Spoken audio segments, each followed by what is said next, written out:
السلام علیکم ګران شاګردانو، ولایت بیک چې روغ جوړ بیاست. راځو د نن سبق چې دی هغه بیا هم انګلیش سپیکینګ پریکټس، د انګریزي د ویلو پریکټس دی. بیا هم داسې جملې دي چې ډېرې بنیادي، اسانه خو ډېرې ضروري دي. په ورځني ژوند کې موږ بیخي ډېرې زیاتې استعمالوو. راځئ دغه بنیادي او ضروري جملې راسره زده کړئ. I am doing my duty regularly. I am doing my duty regularly. زه خپل کار په پابندۍ سره کوم. باقاعده. You are not helping your friends.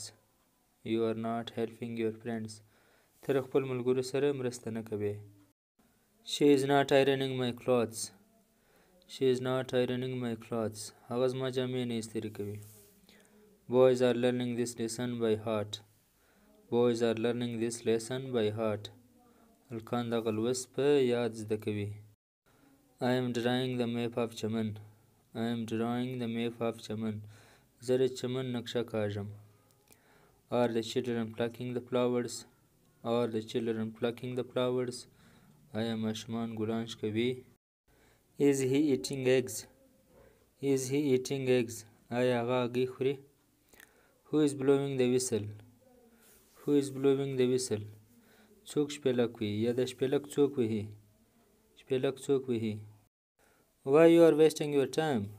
Why you are wasting your time? ته ولې خپل وخت ضایع کوې؟ Where you are playing your match?